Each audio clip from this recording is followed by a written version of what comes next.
കർത്താവിൻ്റെ അതിപരിശുദ്ധ നാമം മഹത്വപ്പെടുമാറാകട്ടെ. ഒരു പ്രാവശ്യം കൂടെ ഗ്രേസ് ടിവിയിൽ പ്രഭാത സന്ദേശവുമായി നിങ്ങളെ അഭിസംബോധന ചെയ്യാൻ സ്വർഗത്തിലെ ദൈവം അവസരങ്ങൾ നൽകിയതിനായി ഞാൻ ദൈവത്തിന് മുഴുവനവും മഹത്വവും അർപ്പിക്കുന്നു. സ്വർഗത്തിലെ ദൈവം നിങ്ങൾക്ക് അനുഗ്രഹങ്ങളും ആശ്വാസവും നൽകട്ടെ. യേശുവപ്പായിൽ കൂടെയുള്ള എല്ലാ അനുഗ്രഹവും നിങ്ങളുടെ കുടുംബത്തിൽ ഉണ്ടാകട്ടെ എന്ന് ഞാൻ ദൈവസന്നിധിയിൽ പ്രാർത്ഥിക്കുന്നു. ഈ കാലാവസ്ഥയിലും ദൈവം നമ്മളെ കുടുംബമായി പരിപാലിക്കുന്നല്ലോ.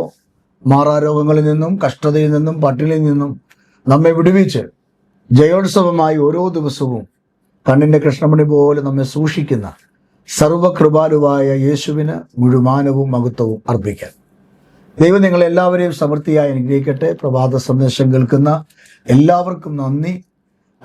മറ്റുള്ളവരെ ഇത് അറിയിക്കുക, ഈ സന്ദേശം നിങ്ങൾ കേൾക്കുക. ഇത് നിങ്ങൾക്ക് അനുഗ്രഹമാകുന്നെങ്കിൽ മറ്റുള്ളവർക്ക് നിങ്ങൾ ഷെയർ ചെയ്യുക, ഇതിൻ്റെ ലിങ്കുകൾ ഷെയർ ചെയ്യുക. അതുപോലെ തന്നെ നിങ്ങളുടെ പ്രാർത്ഥനാ വിഷയങ്ങൾ ഞങ്ങൾക്ക് എഴുതുക. വാട്സപ്പ് നമ്പറിൽ നിങ്ങൾ വാട്സപ്പ് ചെയ്യുക. ഞങ്ങൾ നിങ്ങൾക്ക് വേണ്ടി പ്രാർത്ഥിക്കും. ദൈവം അത്ഭുതങ്ങൾ ചെയ്യട്ടെ. കഴിഞ്ഞ നാളുകളിൽ നമ്മൾ പ്രാർത്ഥിച്ച പല വിഷയങ്ങൾക്കും യഹോവയുടെ കരം നമുക്ക് അനുകൂലമായി. യേശുവിൻ്റെ ആത്മാവിനാൽ അത് നിറവേറുവാൻ ഇടയായതിനെ ഓർത്ത് ഞാൻ ദൈവത്തിന് സ്തോത്രം ചെയ്യുകയാണ്. ഇന്ന് ചിന്തയ്ക്ക് വേണ്ടി പരിശുദ്ധ ആത്മാവ് എനിക്ക് തന്ന വേദവാക്യം 50-ാം സങ്കീർത്തനം 15-ാം വാക്യമാണ്. വാക്യം ഇങ്ങനെയാണ്: കഷ്ടകാലത്ത് എന്നെ വിളിച്ചപേക്ഷിക്കുക, ഞാൻ നിന്നെ വിടുവിക്കുകയും നീ എന്നെ മഹത്വപ്പെടുത്തുകയും ചെയ്യും. ദൈവത്തിൻ്റെ വചനത്തിൽ കർത്താവിൻ്റെ ആത്മാവ് ശക്തമായിട്ട് പറയുകയാണ്, കഷ്ടകാലത്ത് എന്നെ വിളിച്ചപേക്ഷിക്കുക. ദാവീദോ കോരഹപുത്രന്മാരോ ആസാഫോ ഒന്നും പറഞ്ഞ വാക്കല്ല ഇത്. യഹോവയായ ദൈവം പറയുകയാണ്, നിങ്ങൾക്ക് കഷ്ടകാലമുണ്ട്, നിങ്ങൾക്ക് പ്രതികൂലമുണ്ട്, നിങ്ങൾക്ക് വേദനയുണ്ട്.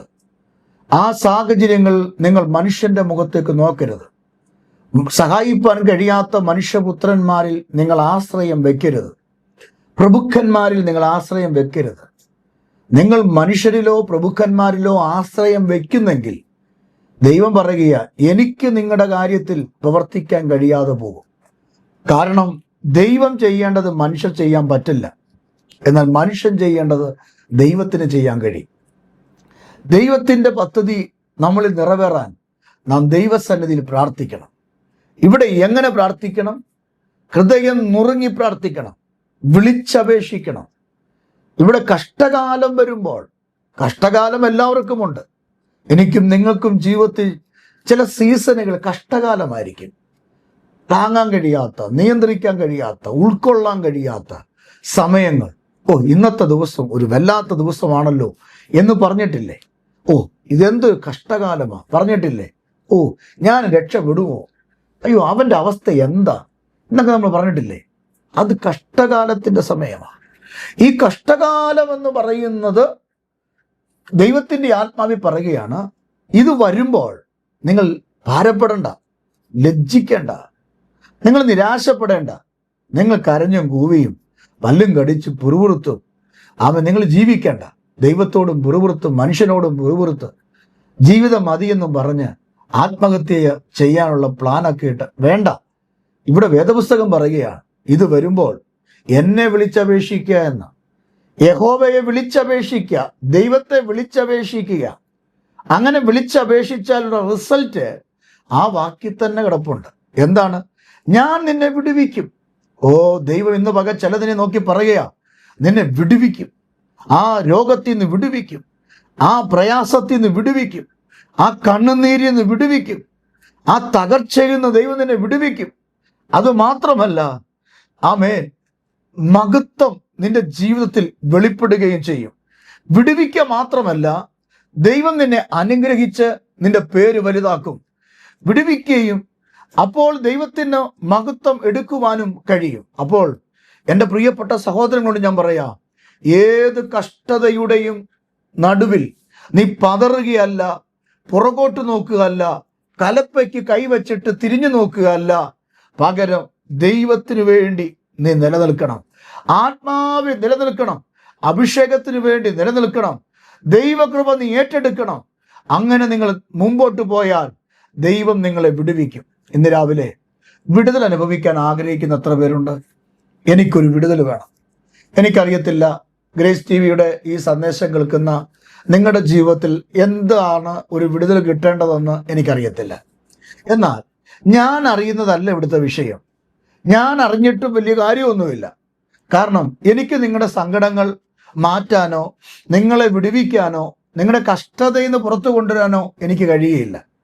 അതുകൊണ്ട് എനിക്ക് പറ്റുന്ന ഒറ്റ കാര്യമേ ഉള്ളൂ, എൻ്റെ സ്വർഗസ്ഥനായ പിതാവിനോട് നിങ്ങളുടെ കാര്യങ്ങൾ പറയാൻ മാത്രമേ കഴിയുള്ളൂ. അവിടുന്നാണ് നിങ്ങളുടെ വിഷയത്തിന് പരിഹാരം തരേണ്ടത്. അതുകൊണ്ട് ഇന്ന് രാവിലെ ഞാൻ പറയാം, നിങ്ങളുടെ വിഷയത്തിന് ഒരു പരിഹാരം സ്വർഗം വെച്ചിട്ടുണ്ട്. നിങ്ങളുടെ ആവശ്യങ്ങളിൽ പ്രവർത്തിക്കാൻ എൻ്റെ ദൈവത്തിന് കഴിയും. അതുകൊണ്ട് നിങ്ങൾ ഏത് വിഷയത്തിലാണോ നിങ്ങൾ ഇന്ന് പകൽ ഭാരപ്പെടുന്നത്, അതിനൊരു വിടുതലുണ്ട്. പരിശുദ്ധ ആത്മാവ് ഈ കൊച്ചു മനസ്സിൽ കൂടെ ആമേ ഉരുത്തിരിഞ്ഞ് ദൂത് വിളിച്ചു പറയുകയാ, നിങ്ങൾക്കൊരു വിടുതലുണ്ട്. 2026 നിങ്ങൾക്കൊരു വിടുതലുണ്ട്. ഈ മെയ് മാസം തീരുന്നതിന് മുമ്പ് നിങ്ങൾക്കൊരു വിടുതലുണ്ട്. നിങ്ങളുടെ ശരീരത്തിൽ ഒരു വിടുതൽ ലഭിക്കും. നിങ്ങളുടെ ഭർത്താവുമായുള്ള ബന്ധത്തിൽ ഒരു വിടുതൽ ലഭിക്കും. നിങ്ങളുടെ കുഞ്ഞുങ്ങളുമായുള്ള ബന്ധത്തിൽ ഒരു വിടുതൽ ലഭിക്കും. നിന്റെ ഭാര്യയുടെ രോഗം മാറും. ആ വിഷയത്തിൽ വിടുതൽ ലഭിക്കും. നീ ഭവനത്തിൽ ബന്ധിക്കപ്പെട്ട് കിടക്കുന്നെങ്കിൽ ഇന്ന് രാവിലെ ദേ നോക്ക്, വിടുവിക്കാൻ ദൈവശക്തനാ. എന്ത് ചെയ്യണം? നിങ്ങൾ നിങ്ങളുടെ കഷ്ടതയിൽ പിറുപിറുക്കാതെ ദൈവത്തോട് നിലവിളിക്കുക. ഇസ്രായേൽ മക്കൾ പിറുപിറുത്തു, പക്ഷെ മോശ പിറുപിറുത്തില്ല. ഇസ്രായേൽ പിറുപിറുത്തു, മോശ ദൈവത്തോട് നിലവിളിച്ചു. അതുകൊണ്ട് ദൈവം മോശയോട് പറഞ്ഞു, ചെങ്കടലിന്റെ നേരെ നീ വടി നീട്ടുക. മോശയുടെ കയ്യിലിരുന്ന ആ വടി ചെങ്കടലിന്റെ നേരെ നീട്ടിയപ്പോൾ ചെങ്കടലിനകത്തൂടെ ആരും കണ്ടിട്ടില്ലാത്ത ഒരു ചെങ്കൽ പാത ഒരുക്കി. ഈ മക്കളെ അക്കരെ കയറിയിട്ട് അക്കരെ കയറ്റിയിട്ട് അവരെ കൊല്ലും, നശിപ്പിക്കും, കൊള്ള പങ്കിടും, ഉന്മൂലനാശം വരുത്തും, പിടിച്ചു കൊണ്ടുപോകും എന്ന് പറഞ്ഞ് ഇരുമ്പ് രഥങ്ങൾ പൂട്ടി ഇരുമ്പായുധങ്ങളും പിടിച്ചുകൊണ്ട് ഇസ്രായേലിന്റെ പുറകെ വന്ന ജനത്തെ ആമേൻ ചെങ്കടലിന്റെ നടുക്ക് കൊണ്ടുവന്നിട്ട് ദൈവം അവരെ മുക്കിക്കളഞ്ഞ് വാഴപ്പിണ്ടി പൊങ്ങി വെള്ളത്തിൽ കിടക്കുന്ന പോലെ ശവങ്ങൾ പൊങ്ങിക്കിടന്നത് നമ്മൾ വേദപുസ്തകത്തിൽ കാണുന്നുണ്ട്. അങ്ങനെയെങ്കിൽ ഇന്ന് രാവിലെ വിശ്വാസത്തോടെ പറയാം, ഏത് കഷ്ടതയുടെ നടുവിലും നിങ്ങളെ സഹായിക്കാൻ ദൈവം മതിയായവനാ. 1 ശമൂവേലിന്റെ പുസ്തകം 1-15 ഹന്ന തന്റെ കഷ്ടതയിൽ യഹോവയോട് നിലവിളിച്ചു, എനിക്കൊരു പുരുഷ പ്രജയെ തരണം, എനിക്കൊരു കുഞ്ഞിനെ തരണം, എനിക്കൊരു ആൺകുഞ്ഞിനെ തരണം. യഹോവയായ ദൈവം ഹന്നായുടെ നിലവിളി അവിടെ കഷ്ടകാലത്ത് ദൈവം കേട്ടു. വീട്ടിലെ കുത്തുവാക്ക്, കൈയൊഴിഞ്ഞ ഭർത്താവ്, നോക്കുക, ആലയത്തിൽ ചെന്നപ്പോൾ അവിടെയും ആമെ പുരോഹിതന്റെ നിന്ദാവാക്കുകൾ. പക്ഷെ അവൾ മനോവ്യസനത്തോടെ അവിടെ കഷ്ടതയിൽ യഹോവയോട് നിലവിളിച്ചു. യഹോവ അവളുടെ ഗർഭപാത്രം തുറന്നു. ദൈവം അവൾക്കൊരു ശാമുവേലിനെ കൊടുത്തു. ഇന്ന് രാവിലെ എന്നെ കേൾക്കുന്ന എൻ്റെ പ്രിയപ്പെട്ടവരെ, നിങ്ങൾ ഈ വിഷയത്തിൽ നിന്ന അനുഭവിക്കുന്നെങ്കിൽ, നിങ്ങൾ ബന്ധനം അനുഭവിക്കുന്നെങ്കിൽ, അതിന് നടുവിൽ നിങ്ങൾ യഹോവയോട് നിലവിളിക്കുക. ഒരു കുഞ്ഞിന് വേണ്ടിയാണോ നിങ്ങൾ ആഗ്രഹിക്കുന്നത്? യഹോവയോട് നിലവിളിക്കുക. ഒരു തലമുറയ്ക്ക് വേണ്ടിയാണോ നിങ്ങൾ ആഗ്രഹിക്കുന്നത്? യഹോവയോട് നിലവിളിക്കുക. ആമേൻ. ഇന്ന് രാവിലെ വിശ്വാസത്തിന്റെ വാക്ക് ഞാൻ ആത്മമണ്ഡലത്തിൽ ഞാൻ വിളിച്ചു പറയുകയാ, നിങ്ങളുടെ കഷ്ടതയിൽ പതറിപ്പോകല്ലേ, ദൈവത്തോട് നിലവിളിച്ചാൽ മതി. ഹന്നായെ വിടുവിച്ച ദൈവം നിങ്ങളെയും വിടുവിക്കും. ആമേൻ. ബർത്തിമായി എന്ന് പറയുന്ന മനുഷ്യൻ മർക്കോസിന്റെ സുവിശേഷം 10:47 മുതൽ 48 വരെ വായിക്കുമ്പോൾ വഴിയേറിയിരുന്നു കൊണ്ട് അവൻ നിലവിളിച്ചു, ദാവീദ് പുത്ര എന്നോട് മനസ്സലിയണമേ എന്ന് പറഞ്ഞ് നിലവിളിച്ചു. അവന്റെ നിലവിളിയുടെ മുമ്പിൽ അവന് കാഴ്ച കിട്ടി. ഇന്ന് രാവിലെ ഈ സന്ദേശം കേൾക്കുന്ന എൻ്റെ പ്രിയപ്പെട്ടോട് ഞാൻ പറയാം, നിങ്ങളും നിലവിളിക്ക്, ദൈവത്തോട് നിലവിളിക്ക്, മനുഷ്യരോടല്ല. മനുഷ്യരോട് നിങ്ങൾ നിലവിളിക്കല്ലേ കേട്ടോ, അത് നാട് മൊത്തം അറിയും, വീട് മൊത്തം അറിയും, പള്ളിക്കാർ മുഴുവനും അറിയും. നിന്നെ അറിയാത്തൊരു പോലും നീ കരയുന്നു എന്ന് അറിയും. അതുകൊണ്ട് മനുഷ്യരോട് ഒരിക്കലും നിന്റെ വേദന പറയല്ല. മനുഷ്യരോട് പറഞ്ഞാൽ അവരാരും നിന്നെ മയണ്ടത്തില്ലെന്ന് മാത്രമല്ല, ആമേൻ, അവർ നിന്നെ ഹല്ലേലൂയ മറ്റുള്ളവരുടെ മുമ്പിൽ കൊണ്ട് കാണിക്കും. എന്നാൽ അവരിൽ നിന്ന് നിനക്കൊരു സഹായമോ വിടുതലോ ഒന്നും കിട്ടത്തില്ല.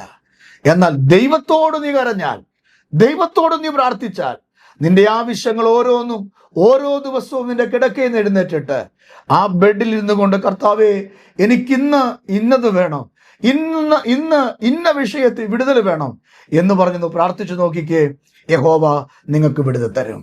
നിങ്ങളുടെ കണ്ണിന് കാഴ്ച കിട്ടും, നിങ്ങൾക്ക് സൗഖ്യം ദൈവം തരും, നിങ്ങളുടെ ഗർഭപാത്രം തുറക്കും, നിങ്ങൾക്കൊരു കുഞ്ഞിനെ ദൈവം തരും. നിങ്ങൾ ഏത് വിഷയത്തിൽ നിലവിളിച്ചാലും, ബർത്തിമായുടെ നിലവിളി കേട്ട ദൈവം, ഹന്നായുടെ നിലവിളി കേട്ട ദൈവം നിങ്ങളുടെ ഈ നിലവിളികൾക്കും. അതുകൊണ്ട് കഷ്ടകാലത്ത് തമ്പുരാന്റെ മുഖത്തേക്ക് നോക്കിക്കോ.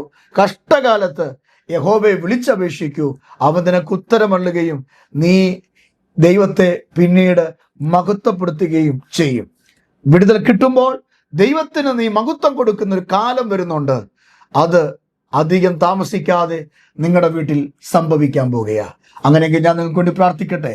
ഈ വചനം കേട്ട പ്രിയപ്പെട്ടവർ എൻ്റെ കൂടെ ചേർന്ന് ഒരു വാക്ക് സ്തോത്രം ചെയ്യുക. കർത്താവേ, ഇന്ന് രാവിലെ ഞങ്ങളുടെ കഷ്ടതയിൽ ഞങ്ങൾ ദൈവത്തിൻ്റെ മുഖത്തേക്ക് നോക്കുന്നു. ഞങ്ങളെ ധൈര്യപ്പെടുത്തുന്ന വചനത്തിനായി സ്തോത്രം. ഇന്ന് രാവിലെ അങ്ങയുടെ മുഖത്തേക്ക് നോക്കുവാൻ അങ്ങ് ഞങ്ങളെ വിടുവിക്കും എന്ന് പറഞ്ഞ ദൈവത്തിൻ്റെ സന്ദേശത്തിനായി സ്തോത്രം. ദൈവം ഞങ്ങളെ ആദരിക്കണേ, ദൈവം ഞങ്ങളെ മാനിക്കണേ, ദൈവം ഞങ്ങളുടെ സ്ഥിതിക്ക് വ്യത്യാസം വരുത്തണമേ. പിതാവിൻ്റെ കരങ്ങളിൽ ഏൽപ്പിക്കുന്നു. പ്രാർത്ഥന കേട്ടതിനായി സ്തോത്രം. യേശു അപ്പായുടെ പൊന്നു തന്നെയുമുള്ള നാമത്തിൽ തന്നെ ആമേൻ, ആമേൻ, ആമേൻ. ഈ വചനത്താൽ ദൈവം നിങ്ങളെ അനുഗ്രഹിക്കുമാറാകട്ടെ. ആമേൻ.